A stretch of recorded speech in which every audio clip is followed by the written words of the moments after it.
Welcome to Grit, the Real Estate Growth Mindset podcast, hosted by Brian Charlesworth, founder of Sisu. Sisu provides growth automation software for real estate. You'll hear stories from real estate thought and technology leaders, team owners, and brokers on how they grew their business in a rapidly changing industry. You'll learn how to transform your brokerage and teams into a high-performing and analytics-driven business so you have a new, durable, competitive advantage against disruption in your market. So let's get right into it. All right. Hey, everyone. Welcome back to the Grit Podcast. I'm Brian Charlesworth. I'm the founder of Sisu and your host of the show. And today is such an honor. I'm here with Brad Sugars. Brad is the founder and CEO of ActionCOACH. ActionCOACH is one of the largest coaching companies in the world. I had the honor of working closely by him and learned about his business about 6-7 years ago. Brad is a national speaker. My understanding is, and I'll let him correct me on this, but my understanding is that he's the author of 19 books, if I'm not mistaken. 17 still in publish, so there's 2 of them we don't publish anymore. But yeah, still, Okay. it's I was close. prolifically keep putting out material, I guess.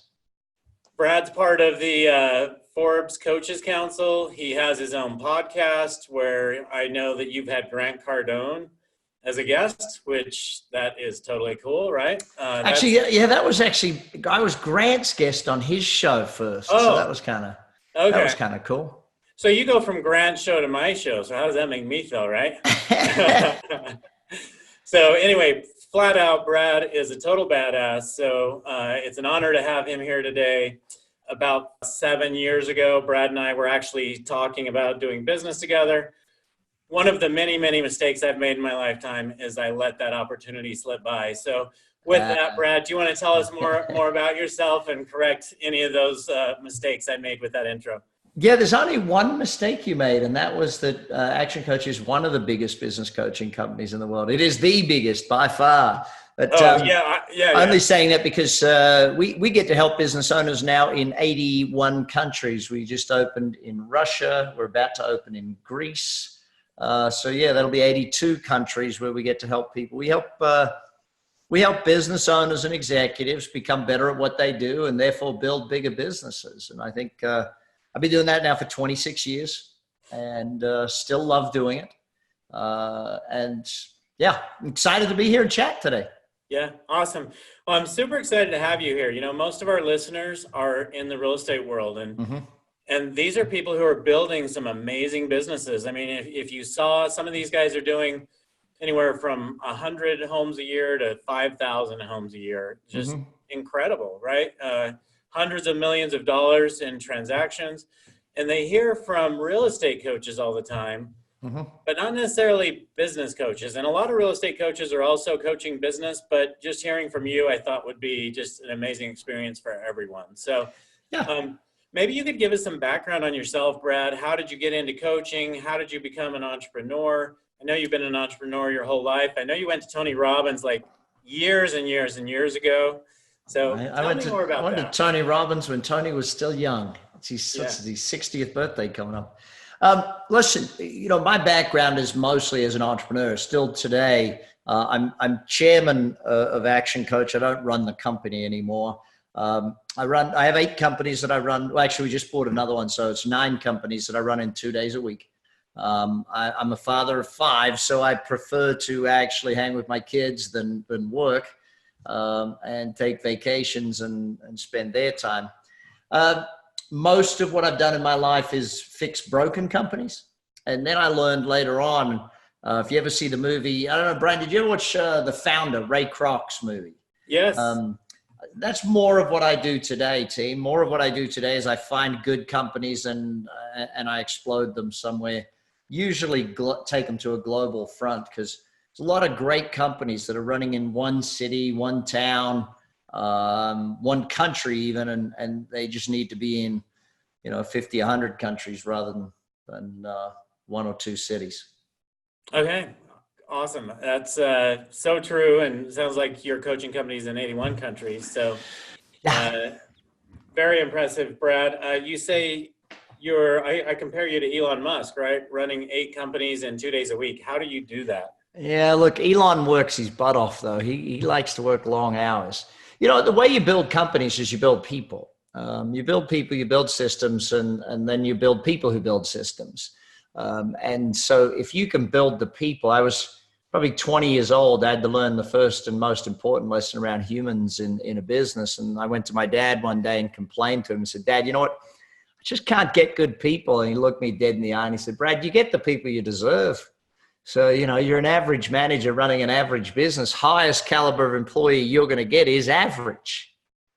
And so it was one of those lessons that as much as it hurt at the time, it would have hurt more not to gain that lesson at some point. So, I have great CEOs who run my companies and some great partners in several of our companies who run the day-to-day of those. And I operate as the chairman and get on board meetings each month and some of them each week, but that's generally when we just buy them. I get on it each week and make sure they're on track.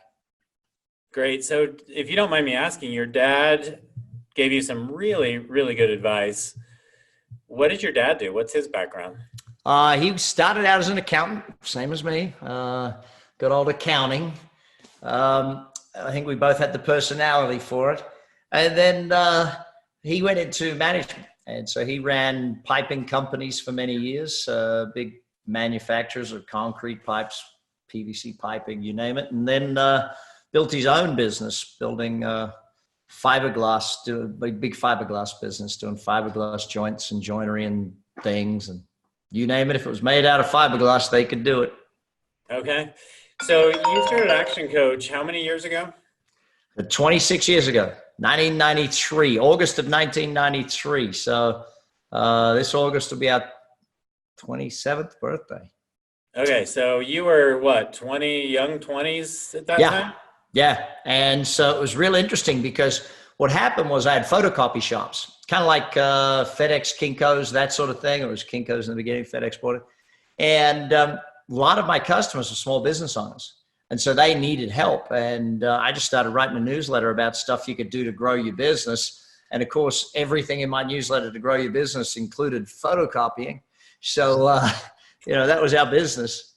And I remember writing a newsletter one time and having so many small business owners asking for help. I thought maybe I just do a seminar. And I did in my store. And all of a sudden, here I am 27 years later, coaching. Our team coaches about 18,000 business owners every single week somewhere in the world, and literally hundreds of thousands on our group and monthly programs. Amazing. I love it. I remember you coming in to talk to me about my business, one of my businesses, back when I met you, and just in a few hours, how you dissected the business was very impressive. So I'm hoping today we can jump into some of those things about how to dissect your business and figure out how to take it to the next level. Yeah. And I'm sure some of these people are going to want to follow up with you after this, but I'd like to find out, so when you were in your early 20s, you started coaching. This started out as you coaching people because you were writing these newsletters, and then how did you develop that into a franchise company? How long did that take? It took a while. It probably took 3 or 4 years just to get the intellectual property out of my head down on paper. And by teaching, it made me think of, well, how do I actually do that? And that's one of the challenges of teaching, is that you've actually got to sit down and work out, well, how do I do that? Because by the time you're a master of a particular subject, or you're great at a subject, you've forgotten half of the things it took for you to get there. And so that's why teaching is the art form of making things into the simplest way possible. And that's where all of my books, every blog post I do, everything I do is all about simplifying everything down into the smallest. And so to build it into a franchise, when I was first on, I started recruiting all of the coaches and they all worked for me. And then I was doing seminars in Singapore and Hong Kong. And they said, we need you up here. And I said, I can't be in all these places at once. And one of our other businesses was a quilt cleaning company, cleaning feather and down. And we'd franchised that, and we were franchising our dog food business. I thought, wonder if I could franchise this, because you got to remember, 26 years ago, the only white collar franchises was like ERA, expense reduction analyst, and like Jackson Hewitt. There wasn't there was no white collar franchises. They were all cleaning or burgers, or that was basically it, or car dealerships type thing. Yeah.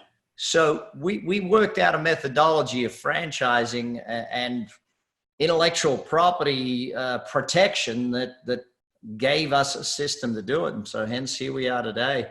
But, a lot of people think that you can't replicate what they're doing. And this works very much in the real estate world, where you get a lot of realtors who they're very, very good at what they do. And they're like, they become,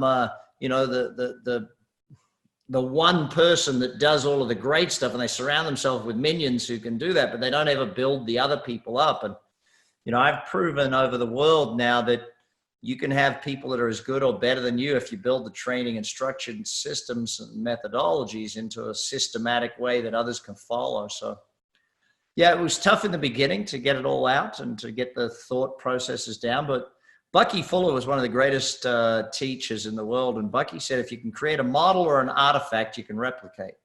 So, I wrote a lot of books so that I didn't have to teach the customer one-to-one. I could teach them via the books. I created a lot of models. If, when you look at the intellectual property I do, everything is based down into, the 9 steps of this, or this, the triangle of this, or the circle.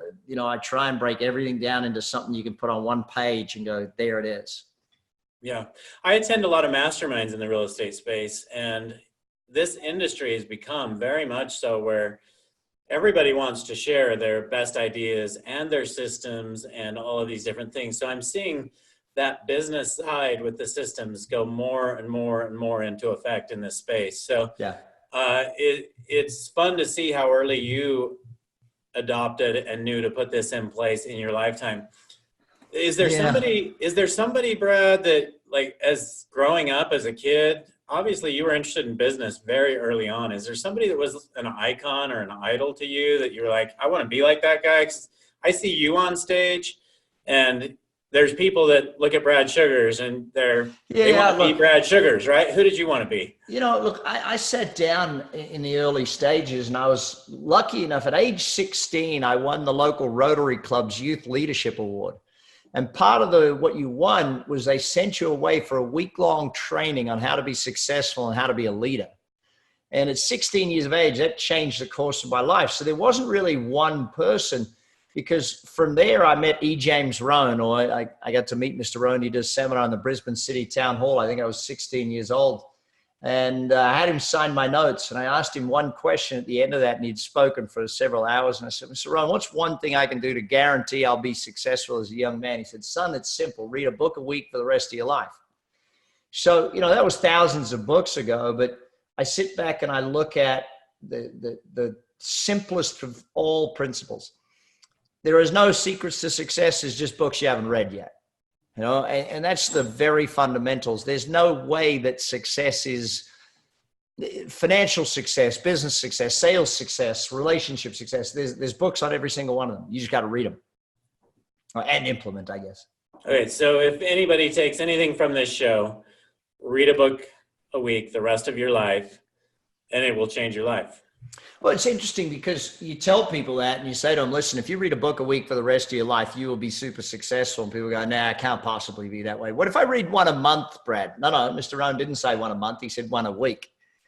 Now it's even easier. You just type in on Audible and they'll read it to you. I do remember Mr. Rohn, he had a saying of no one can do your reading for you. If he was still alive today, I know he would, the old Arnold Schwarzenegger, no one can do your push-ups for you. Well, sorry, Mr. Rohn, now someone does my reading for me. Yeah, I get read to every day during my workout, right? Mm-hmm. So that's great. So to emphasize your point there, Brad, if I read a book a month, I'm reading 12 books a year. If I read a book a week, I'm reading 52 books a year. There's a substantial difference in those two. Yeah. And I didn't come up with that. That's Mr. Rohn. He used to teach a very simple point. He said, never wish your life were easier, wish that you were better. And that's always been my thing. If I keep growing, then, your business can only grow to your level of incompetence. The moment you run out of strategies, ideas, tactics to grow your business is the moment the business can't grow anymore. I love speaking with people like you that have all these great sayings. I just want to remember them all, but I always forget them. So I need to go back through this and write all of these down. You know, it's real simple. I put them in the books. Just go buy the books. There you go. Amazon. Hey, Okay. Amazon does love me for that. This is the latest one back here, the big one. It's like almost 3 pounds, pulling profits out of a hat.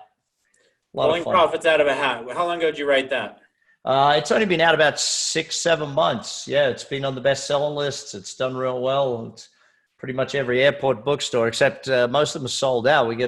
They had to rerun and print them again and get them back in the airports. But I put that book together over 2 years because what I looked at was how do our clients who have exponential growth, who have year on year on year on year growth, and how do they have that? What is it? We came down with 5 basic core disciplines, and from this discipline of strategy, business development, the discipline of people, the discipline of execution, and discipline of mission. And I use the term discipline with purpose because a lot of people in business seem to think, well, I got my systems done. Now I can move on to do something else. No, there's a discipline of execution of which systems is a part. But that discipline is something that needs to be continuously looked at because it doesn't matter how good you get at something today, how well you deal with your people today will be different in 6 months' time or 12 months' time. Yeah, for sure. I want to back up just a little bit with books. If you're reading a book a week, how do you retain that knowledge? I find myself, this might just be me, but I'll read something and then I could go back and read it in a month and I've forgotten 80% of it, right? Yeah, look, I've always lived with a simple philosophy. If I get 1 or 2 great ideas out of a book, that's good. I speed read too. One of the first books I ever read was a speed reading book. Then I actually went and took a speed reading class because I think that's important. But so you read the first paragraph, then the last paragraph, and then what are all the secrets to that? To speed reading? Oh, look, I don't think there's any secrets to it. It's just the central theme of what you're reading is what you want to take out of it. So there's a lot of superfluous words in a lot of books. So, as much as my books are strong and big, they're very quick to read because we don't go into a superfluous stuff. We get straight to the point. Because I know business people don't have the time. They just don't. Right. So if I wanted to work with you from a coaching perspective, Brad, and I'm running a real estate business, like, what do I do? Do I just go to ActionCOACH and reach out to somebody, and what kind of stuff? You can do that. Well, first thing, let me tell you what I would do with most real estate agents first and foremost if I was working with them. First thing I got to do is establish where you're at. And, one of the greatest fundamental cores of business is you cannot manage what you do not measure. And one of the challenges with a lot of real estate agents is that they're very knowledgeable, but they lack the intellectual property about how their business is performing and why their business is performing that way. So I teach a very simple formula of leads by conversion equals customers, customers by number of transactions by average sale equals revenues, and revenues by margins equals profits, which gives us 3 numbers that people always ask me about. And they say, Brad, I need more customers, need more revenues, need more profits. The challenge is those are the 3 resulting effects of leads by conversion and then repeat business, transactions by average sale by margins. And so I sit down with the average realtor and my challenge with most of them is that when it comes to those 5 numbers, they don't know them. When it comes to how many leads do you get per day, per week, per month, what's your exact conversion rate in every step of the sales process? Because there's no one-step sales process in real estate. It's multiple steps over multiple days or weeks or months. And you got to measure every single one of those steps. What are the tools you have to help you with your conversion rate? I'll give you a simple example. Someone calls up the average realtor, Brian, and says, hey, listen, I'd like to have you come out and do an appraisal. I want to look at a listing. My question to the average realtor is, well, what do you send that person between that phone call and when you actually go to that meeting? What do you send them? And some of them look at me proudly. Oh, we send them an email. Oh, fantastic. Well done. No, you don't want to send them an email. You want to send them a gift box. You want to send them, there's one that we use. Let me see if I can stretch the headphones. So at ActionCOACH, when we send something out to people, we send this box. It's beautifully printed. It's got all quotes from me. All that sort of stuff is everywhere. You open it up. It's got a book. about our company and about companies we've worked with. It's got the whole folio. It's got a full magazine all about us and what we do and all the different programs we offer. It's got the business card that's also a chip that, you know, has a full seminar with me on there. Now, when that gets sent out to you, before I even meet with you, in fact, we actually send it on a crosstown courier. It's got to be with the customer within 4 hours of the first communication with them. So some kid on a bike or some guy in a van is going to deliver that to them. Now, here's the thing. If I was a realtor and I sent something like that to people, they would be sold on me before I even showed up for the listing. But most people get so lazy. They're so lazy in the marketing they do, and they're so lazy in the numbers that they don't think, okay, what's my conversion rate from phone call to the actual meeting? What's my conversion rate from meeting to listing? What's my conversion rate from listing to, and you know, I break it down. Every business I've ever built, it's always break it down to the smallest of small and then build it up. It's the formula called leverage. Leverage by mathematical formula is divide to multiply. If you break something down into its smallest contributing factors, then you can build it up by doing 1% on each one of them, and hey, presto, it gets massive. My definition of leverage, the way I teach it, is do the work once, get paid forever.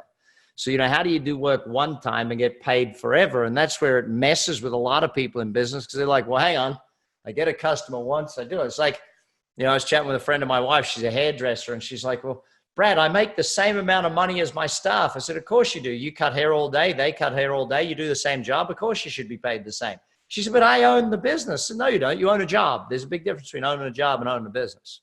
Anyway, that's a whole other rant that we could go on with for hours. That's great. So I need to preface this, Brad, because everyone here probably thinks I paid you to say what you just said, because Sisu, our software company, that's exactly what we do, is we measure conversion ratios all the way along, right? Every single metric, right? So I remember you had the idea of this company. Dang. We met in a little diner somewhere there in Salt Lake and chatted over this idea you had. Yes, we did. Yes. Yeah, that's when it was an idea. And it's good to see it in fruition. Yeah, it's awesome. So very exciting. So that's really what somebody needs to look at. Let's talk about execution for a minute. Mm-hmm. I love what you just said about they could be sold before you even get there. I 100% agree with that. Just by when I was in the real estate business, when this idea came up, I actually found that my conversion ratios on listing appointments to listing signed went from 25% to 75 to 80%. Mm-hmm. Just by sending a pre-listing packet out before I went on that listing appointment. Mm-hmm. So what are some of the other things on an execution perspective that people in the real estate space should be doing? Well, okay. So are we talking sales or marketing, or are you talking execution of just running the business and building the business? Well, I mean, the business starts with marketing and then sells, right? So, I mean, you don't have to hit on all of them, but just what do you think is the key? If you were running a real estate business? Well, the worst, I'll tell you, the worst thing you can do is put up billboards with your freaking mug on them. If you put up billboards with your face on them, that's the craziest and worst thing you could be doing in marketing today. Now, I'll tell you the two most important marketing things you can be doing today. Number one, testimonials. Number two, ratings. If you don't have great testimonials, video testimonials I'm talking about, not just written ones, video testimonials from 5 or 6 different types of customers, people that bought from you, people that sold for. You need testimonials everywhere, and it's got to be video. It's got to be on your website. It's got to be on your social. It's got to be everywhere. Second, the ratings that you're getting. You better ask your best customers to rank you, rate you. I meet with a lot of realtors and I ask them, what's your Google rating? And they don't even know what their Google rating is, let alone have a good one.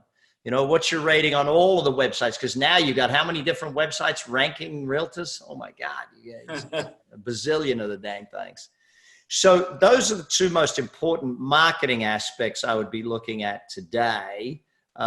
Everyone's, and I'll be blunt though, hiding behind your social media is such a BS excuse these days. Everyone's like, oh, well, I did my social media posts. Yeah, how many phone calls you make?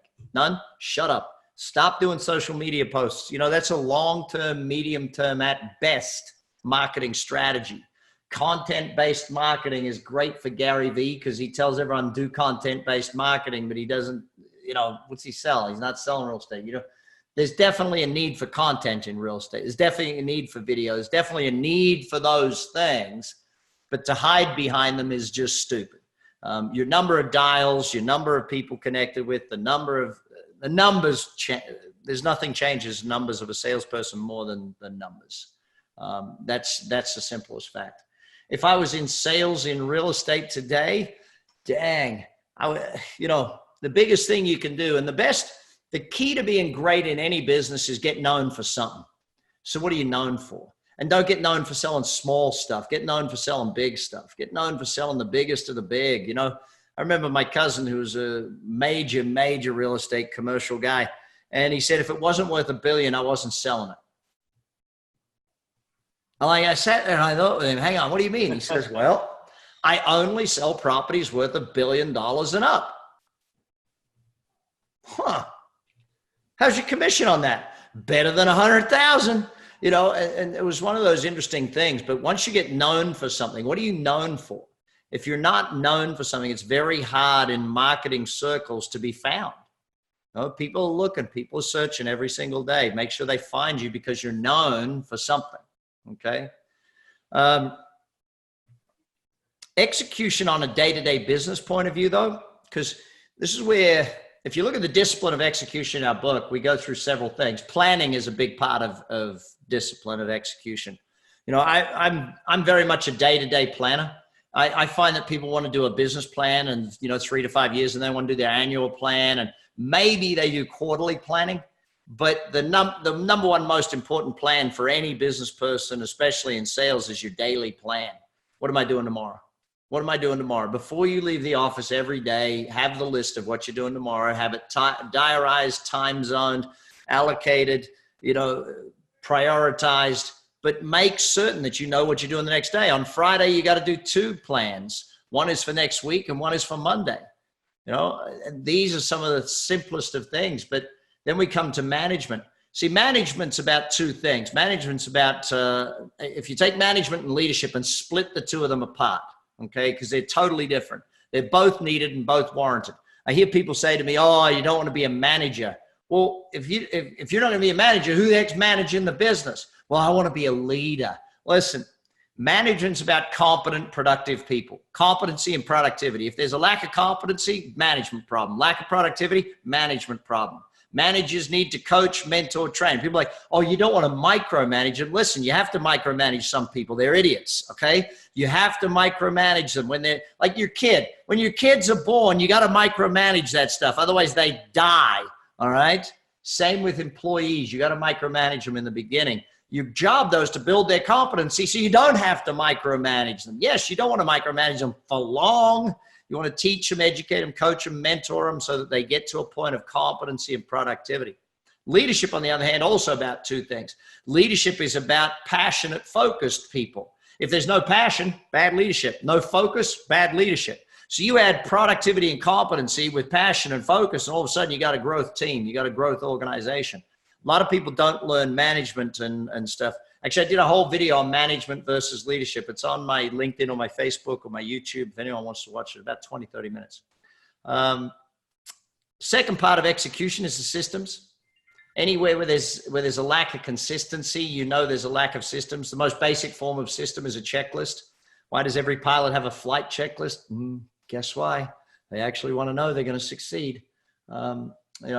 I always joke about that. What percentage of the time do pilots like to succeed? 100%. Want your staff to succeed at 100%? Checklists. Pretty simple. These are some, and then the measuring. Measuring is the third part of execution. So you got that one covered. Yeah, that's such great advice. One of the things you pointed out on there, Brad, I had a coach last year that told me, of course, every night before going to bed, I would look at what my next day is going to be, plan that day. But she added something else to that, which was actually visualize every meeting that day in the morning and the outcome that I want from that meeting. And it's been a game changer, really. So yeah, visualization and verbalization is such a massive part of success mentally. And a big part of the real estate business is mental preparation, because you can have all of the best things, but when you get in that meeting, how you're mentally prepared to meet that person, when you're in that negotiation, your mental prep is just so vital. And yeah, I remember I learned that from Jack Nicklaus. Jack, before every single golf shot, he would visualize the golf shot going perfectly. And I remember one of my guys, Mike Brightman, had a sort of charity function with Jack. And he said to Jack, did it always go exactly where you wanted it to? And being a golfer, I was very annoyed with Jack's answer. He said, no, it didn't always go. Sometimes it was a yard left, sometimes a yard right. Frustrated golfer over here. Frustrated golfer. I love it. Okay. So one of the things I've committed to do during this is to read all of your books, Brad. You phenomenal. Just I love listening to you, hearing your advice and everything you say. Each little item could make such an impact on everybody. I hope so. That's my job in life. You know, when you read this one first, buddy, the latest one. I love it. It's a phenomenal piece. My co-author on that, Monty, was a genius as well. Okay. You know, I think that business ownership is one of the loneliest jobs in the world. You know, being the head of the company, being the boss person, it's a challenge. Sales is probably the next toughest job in the world.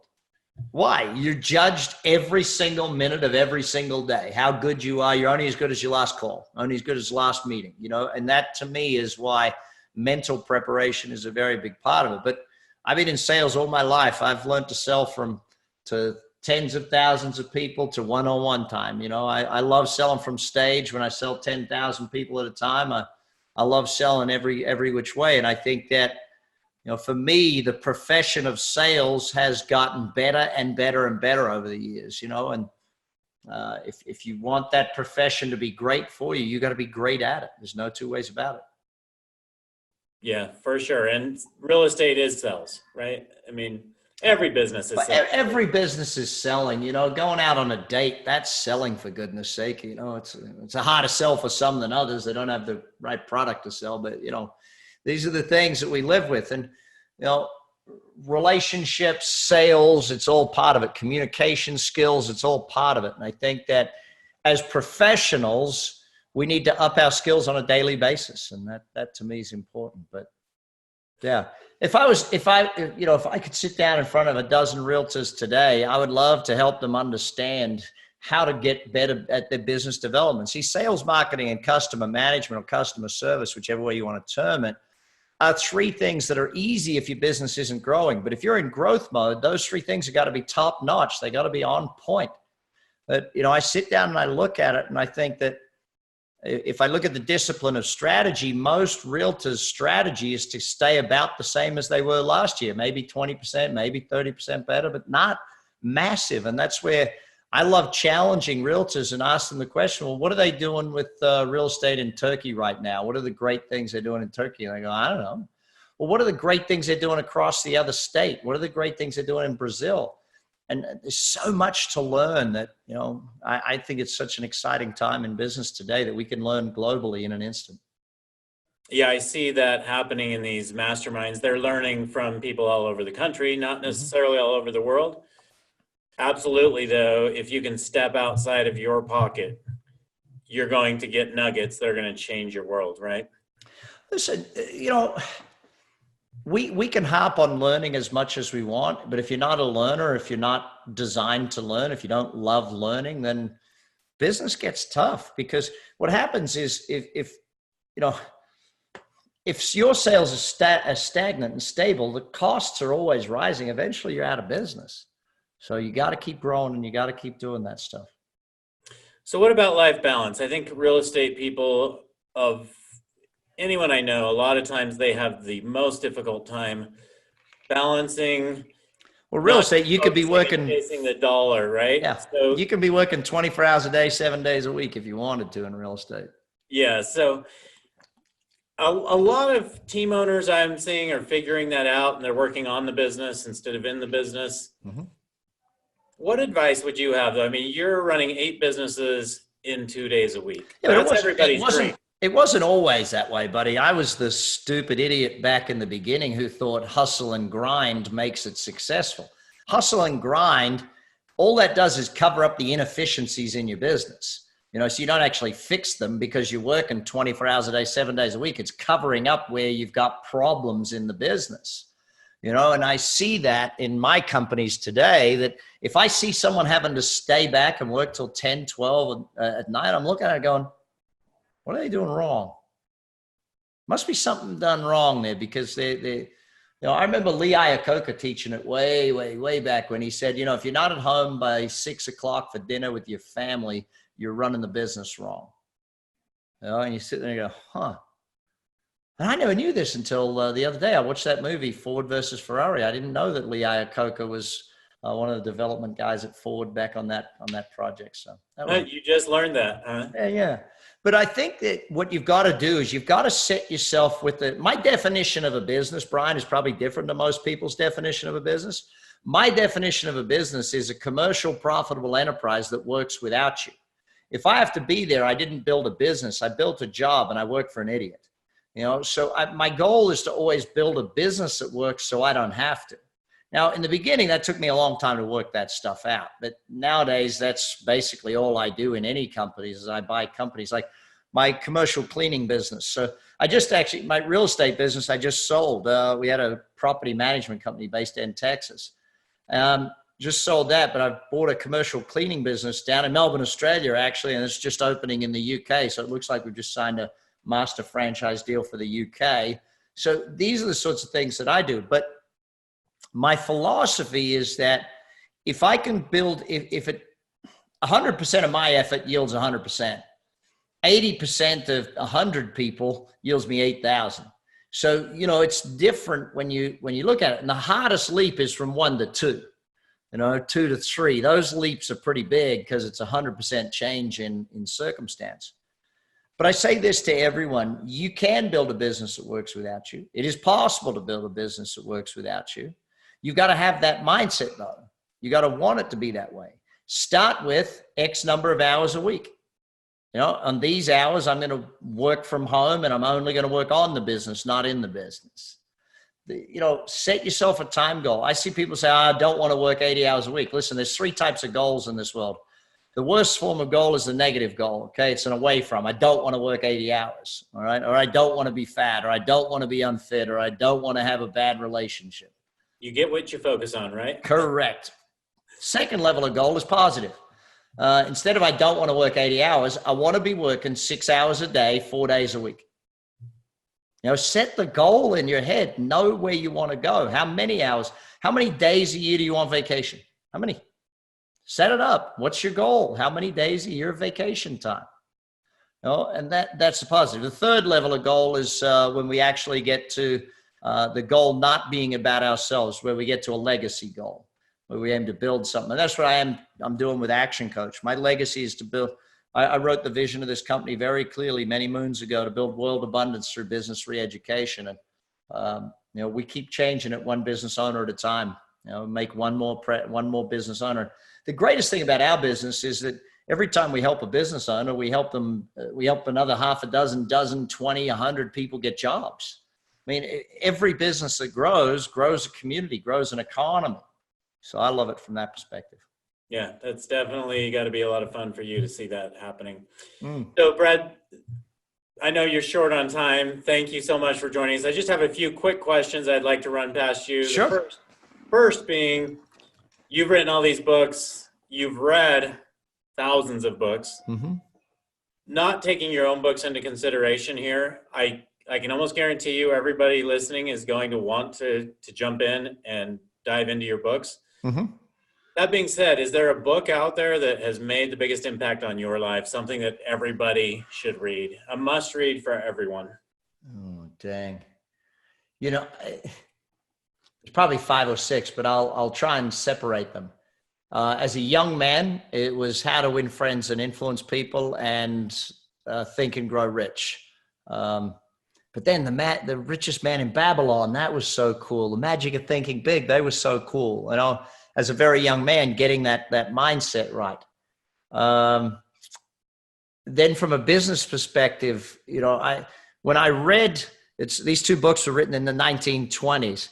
One's called My Life in Advertising. The other is called Scientific Advertising, written by Claude C. Hopkins. And when I read those as a probably 18, 19-year-old young man, maybe 20, I got it. I got marketing. It made me understand. And then I read Tested Advertising Methods and Drayton Birds and all these other authors on marketing, because I had to understand, how does marketing work? Because I remember trying to, and I wrote a book recently called Buying Customers. I'm not sure if I even have a copy here. Oh yeah, I do. Buying Customers. Actually, this was the original version. The new one out has got ice cream on the front. And it's all about how you actually have to spend money to buy customers and how that works. You know, if I put $1,000 into advertising, I get 10 customers. Each one cost me $100 to buy. And that's where most businesses fail, because they don't allocate a budget to buy customers. You know, you got to buy them. That's just what it is. The price of purchasing them, though, is different. And marketing today is much easier and much harder than it used to be. It used to be easy. You read 2 newspapers, 2 radio stations, 4 TV stations, you're done.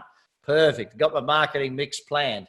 Now it's much harder in that there's about 4 billion ways to get to the customer, but it's much easier because you can target down to that absolute niche perfectly. Yes. Dang, buddy, there's so many books that I would love to say, you know. It's difficult to pinpoint it down to just one.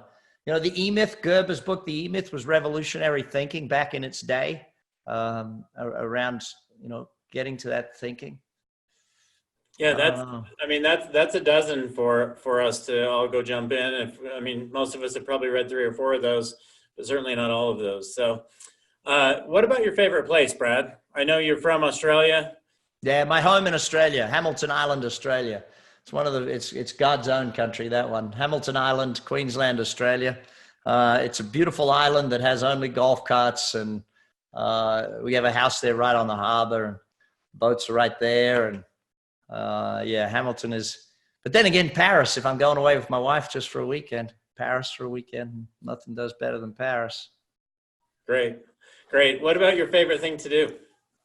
Hang with my kids, watch sport. I'm Australian. We're just sports nuts. We love sports. So, you know, when I first moved to America, after about 2 years, I'm chatting about football with everyone. They go, "How do you know those stats? How do you not?" You know, it's like, if you're going to watch a sport, do that. Business. I love business. I love buying and selling companies. It's fun for me. It's a game. Speaking. I love teaching too. Love teaching. That's probably the top few things. Eating. Yeah. You were definitely a foodie. I remember when you took me to your restaurant there at the casino in the Wynn. Yeah. Our restaurant at the Wynn we just actually increased the size of it. We just made it bigger because it was good and successful. So we had to do that. But I'm definite foodie and definite wine lover. My wine cellar is spectacularly fun too. Awesome. So you're all over online, but what's the best way for people to reach out to you? Or let's go back to my question earlier. If somebody wants to get serious about learning about Action Coach, what's the best way to do that? ActionCOACH.com. If they want to find a coach, they just punch it in there and we'll pair them with the best coach for them. There's a few questions for you to answer and we'll find the best coach for you. If you want to contact me, any form of social media, LinkedIn, Face, Insta, you name it, Twitter, I'm on there. Not Pinterest, though. Not really a crafty kind of guy. Or bradsugars.com. Jump on there. If you want me to come speak to your group, jump on there. I'll come and have a chat with my team. I'll come have a chat. Okay, so people can get you to come speak to them. How big a group does that have to be typically for that to make sense for you to? It doesn't bother me. The price is the same no matter what. My agent handles all that stuff. I do 38 events a year. I limit myself to 38 outside events a year so that I can make sure I keep my work-life balance in order. Okay, Brad. Well, it's so great catching up with you again after about 5 years. And every time I talk to you, I just love walking away with all these nuggets. So thank you for sharing today, and thanks for joining us. Buddy, thank you for having me on here. I appreciate it. By the way, if this is your first time watching the podcast, gang, make sure you subscribe. Don't just listen once. Subscribe to these things. Keep coming back. That's the way learning happens. Great. Thanks a lot, Brad. So there you have it. Thank you for joining us on our podcast. If you have an interest in a free 7-day trial of Sisu, make sure that you use the coupon GRIT, that's GRIT, to waive all your setup fees and receive a 10% discount on your subscription. If you enjoyed listening to this podcast and want to subscribe, search GRIT, the Real Estate Growth Mindset Podcast, on iTunes. And with that, we'll catch you next time. Take care.